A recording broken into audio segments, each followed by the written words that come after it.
the voice of the resistance.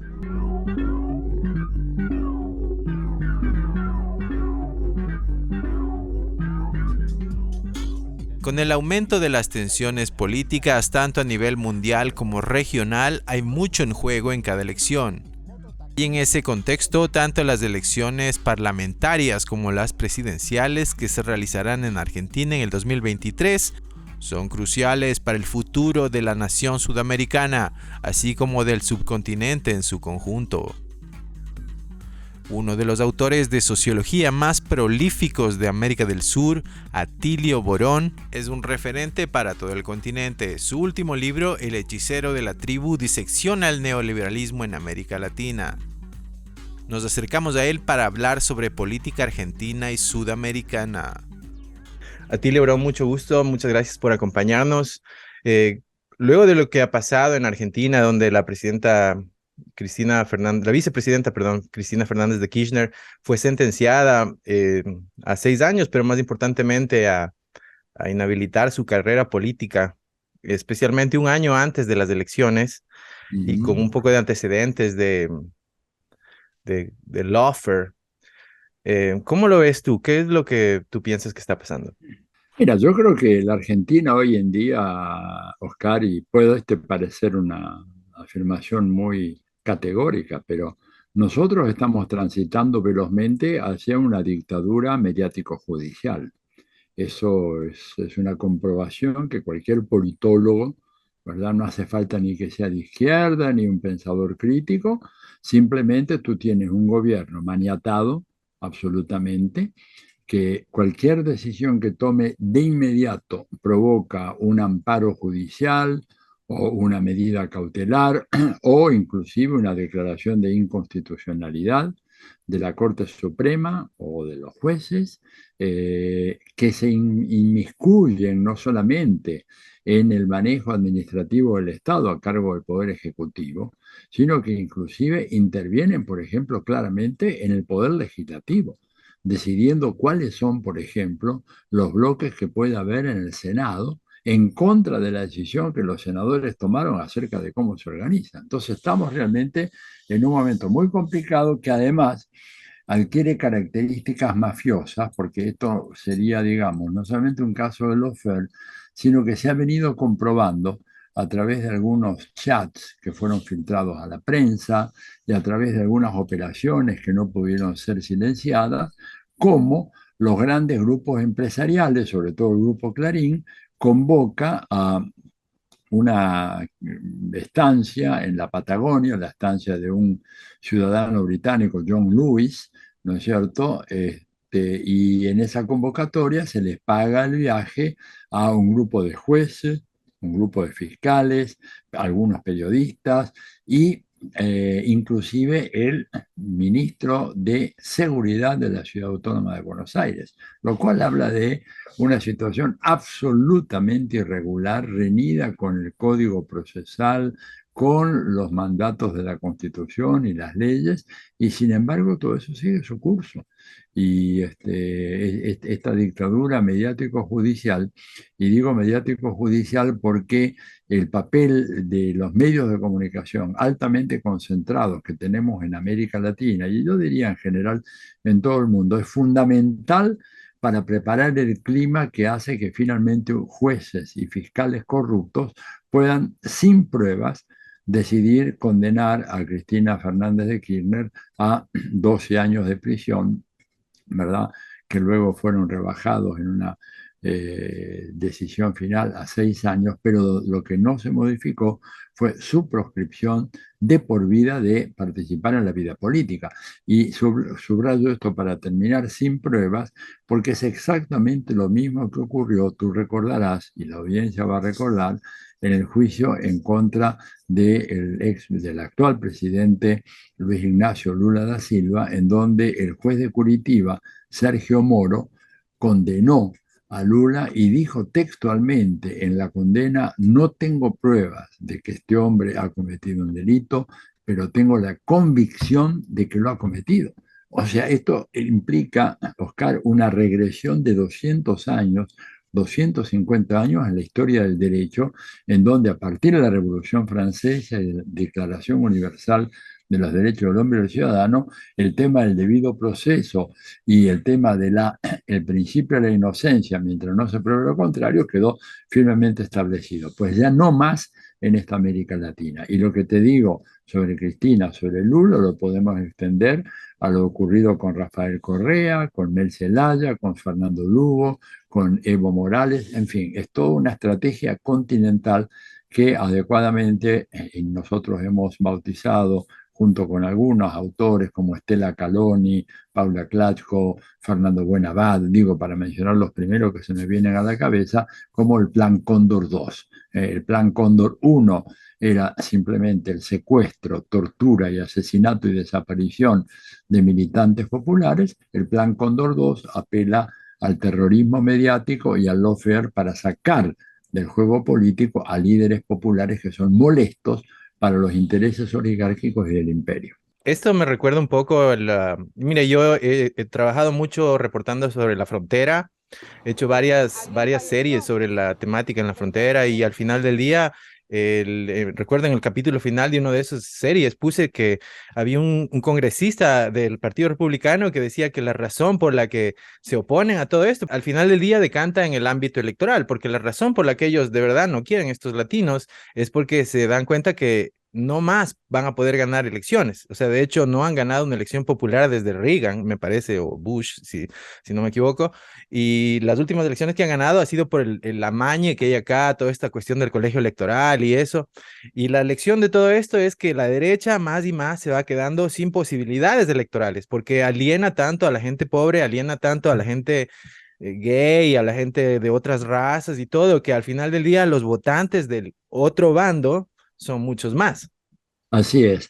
No, no, claramente. Fíjate vos, Oscar, que todo esto tiene que ver también con el auge del neofascismo, ¿verdad? Y de las actitudes racistas, xenofóbicas, bueno, misóginas, homofóbicas en el mundo. Acá estamos en presencia de un fenómeno muy preocupante, que es una fascistización de la derecha, que es un proceso que algunos autores como Nikos Poulanzas, en un texto de los años 70, finales de los 70, entrevió magistralmente cuando él planteaba la posibilidad de que estas derechas en el capitalismo que podían apostar a la democracia en un contexto de crecimiento económico y estabilidad económica y cero inflación, etcétera, pero que en la medida en que esas condiciones se deterioraran, el proceso de fascistización iba a ser imparable. Y lamentablemente, medio siglo después, las predicciones que Fulanzas planteó en un libro llamado Fascismo y Dictadura se están cumpliendo al pie de la letra. Cuando uno mira el mapa, ¿no es cierto?, de los gobiernos europeos en donde o gobierna directamente una derecha fascista o fascistoide o forma parte del gabinete, estamos hablando prácticamente de la mitad de Europa. O sea, este es un fenómeno que no se veía desde mediados del periodo entre guerras, ¿no es cierto?, en donde evidentemente hubo un surgimiento muy fuerte de gobiernos y regímenes fascistas, pero luego aquello se aplanó, pero hoy en día está avanzando con velas desplegadas y es un peligro. Y acá lo estamos viendo también en algunos países de América Latina, notablemente lo ocurrido en Brasil, ¿verdad?, donde un señor como Bolsonaro, que es un racista, fascista, militarista, xenófobo, etcétera, sacó casi 58 millones de votos en el balotaje presidencial. O sea, quedando a menos de 2 puntos de diferencia con Luis Ignacio Lula da Silva. Entonces estamos hablando de un fenómeno de una enorme gravedad y que lo que tú dices ahí muy bien aparece bueno, en tus investigaciones sobre el tema de la frontera. Justamente eso me recuerda a lo que ahora se ve en Perú, ¿no? Donde ya por 2 administraciones la derecha populista, en este caso Keiko Fujimori, se ha negado a aceptar su derrota. En el segundo caso ha alegado que hubo un fraude y ahora por segunda ocasión consecutiva se ha bajado de cierta forma un presidente, aunque en esta vez fue obviamente el presidente Castillo que cometió el grave error de caer en la tentación, en la provocación que ella le presentaba, ¿no? Entonces, más allá de la legalidad de todo esto, es una clara muestra de lo que usted habla, de la disputa del poder, donde por un lado tienes gente muy pobre y por el otro lado tienes la gran capital de, ¿no? Y estamos viviendo ahora eso cuando se ha quitado al presidente en Perú y ahora podemos ver este video. Ponete la mano hacia atrás. Va. Hace caso, maldito. O te mato con creador. Ahí está, ¿eh? Lo que te estabas comiendo, maldito. Lo que tú comentabas del plan Cóndor parece ser que ha vuelto.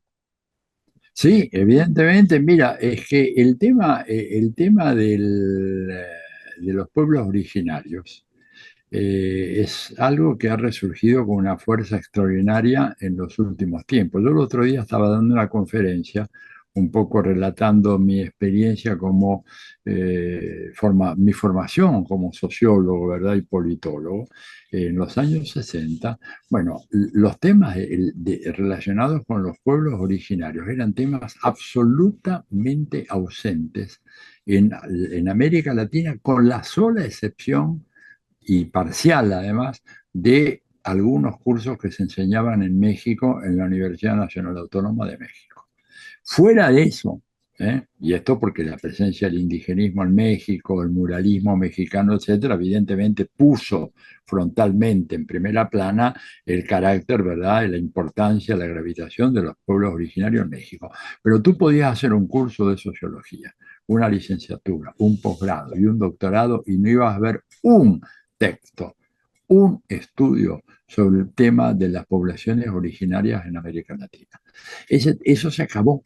Gran parte de lo que ocurrió con el famoso ciclo progresista que arranca básicamente a comienzos del 99 con el triunfo de Chávez y la asunción a la presidencia de Venezuela del comandante Hugo Chávez y el bolivarianismo y todo lo que estaba involucrado con esa nueva concepción política, visibilizó a los pueblos indígenas, ¿no es cierto? ¿Y eso qué provocó?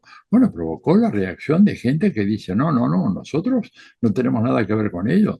Si somos blancos, nosotros, o el peor de los casos, somos mestizos, pero no tenemos nada que ver con los pueblos originarios. No te olvides de que estos pueblos originarios de la Iglesia Católica demoró medio siglo después de la conquista en considerarlos como seres humanos. Y te digo, una iglesia donde había algunos de los intelectuales más importantes de la época. La gran excepción fue Fray Bartolomé de las Casas, pero Bartolomé de las Casas tuvo que dar una pelea inmensa con todo el poder de la jerarquía y la intelectualidad eclesiástica que negaba esta condición humana a los pueblos originarios. Yo te pregunto, ¿tú crees que hoy en día, si vas a alguno de nuestros países en donde esas poblaciones originarias son muy fuertes, toma el caso de Guatemala, toma el caso de Bolivia, toma el caso de, en cierto sentido, Perú, Ecuador, la actitud de las oligarquías va a ser muy diferente a aquella, ¿verdad? El indio, digamos, el indio es considerado un ser inferior y que no merece gozar de ninguno de los atributos que la ley le garantiza a los ciudadanos comunes y corrientes. Entonces, esto me parece que es un tema de una gravedad enorme. Fíjate que, por ejemplo, uno de los temas que ocasionó la derrota del apruebo en la reforma constitucional chilena, recuerdas la elección infausta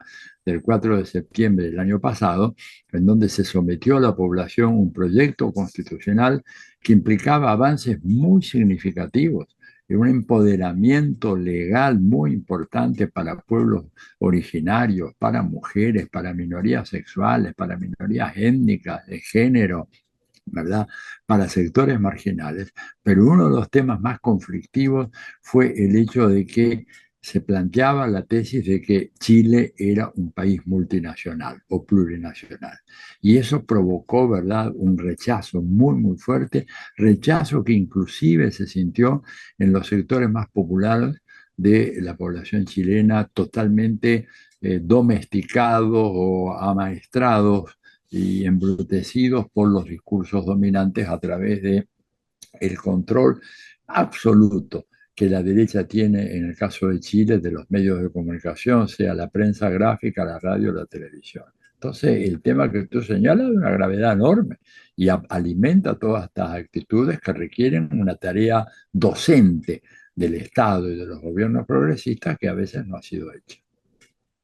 Y hay países incluso como el Ecuador que pueden estar al borde de situaciones más graves, porque si tú ves, tienen un movimiento indígena el más fuerte o uno de los más fuertes. He cubierto justamente los levantamientos varias veces ya ahí. Y la última vez fue evidente que el presidente Lazo trató de bajar el pie y volverse Pinochet, hizo secuestrar al dirigente indígena, mandó al ejército a la calle y todo, pero los indígenas simplemente cerraron el territorio nacional, cerraron las carreteras y le mostraron al presidente Lazo que ellos están en posesión del territorio y por más que él tire una rabieta, ellos tienen cierta forma de control, ¿no?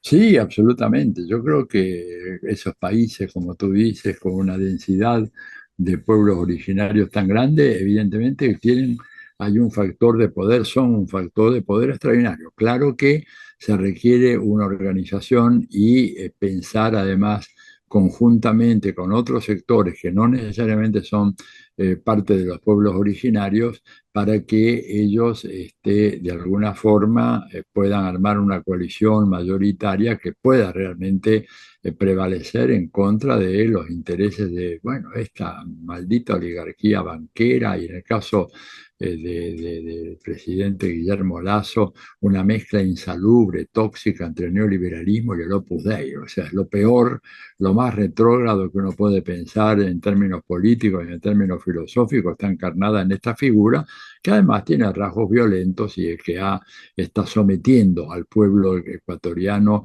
a indecibles sufrimientos y además ha violado. Yo te diría, Oscar, creo que no hay un ejemplo igual en toda América Latina en donde el proceso de violación del Estado de Derecho haya llegado tan lejos como en el caso del Ecuador. Por ejemplo, en la Argentina estamos muy mal en ese terreno, pero por ejemplo, nunca ha habido una situación en donde un juez que declara que el ex vicepresidente Jorge Glass debe ser puesto en libertad porque se han violado sus derechos fundamentales, que ese juez sea directamente apartado de la causa por una decisión del presidente. Y cuando otro juez declaró lo mismo, a este otro juez que declaró lo mismo lo encausaron y lo pusieron preso. O sea, estamos hablando realmente de situaciones límites que no habíamos visto en América Latina, en donde el atropello, ¿no es cierto?, a lo poco que nos queda de una justicia independiente y equitativa, es parte, digamos, del escenario y del paisaje sociopolítico y actual en América Latina. Mi última pregunta, volvemos a la Argentina, donde tenemos a Cristina Fernández de Kirchner, obviamente ha quedado fuera de la competencia sin posibilidad por este veredicto. Y al mismo tiempo, en el otro lado, tenemos a un Agustín Milei, que es como un nuevo, alguien que surge, un nuevo líder, es una nueva fuerza que está realmente sorprendiendo a muchos. ¿Hay algo parecido en la izquierda o representantes de la clase trabajadora que le puedan hacer paso o peso? ¿Cómo le ves a las elecciones? Mira, Milei es un fenómeno absolutamente mediático, ¿no es cierto? Pero en su génesis mediático, pero no quiere decir de que no tenga un impacto social muy fuerte. ¿Por qué? Porque, bueno, porque el gobierno de Alberto Fernández se ha caracterizado por la tibieza con la cual enfocó algunas cuestiones fundamentales en materia de política distributiva, en materia de política tributaria, combate a la pobreza, etcétera. Y los sectores que están vinculados al oficialismo, una gran coalición del Frente de Todos que está integrado por el peronismo, el kirchnerismo, variantes de partidos socialdemócratas de izquierda, Partido Comunista, etcétera, no han tenido la fuerza suficiente como para hacer que el gobierno avance con más radicalidad en ese planteo. Como por otra parte la izquierda es muy minoritaria, la izquierda, digamos, básicamente de inspiración trotskista, es una izquierda que está enclaustrada, ¿verdad?, en algunos pequeños nichos en la sociedad argentina, pero no tiene gravitación de masa real y sus protestas son protestas que no tienen eco en la sociedad.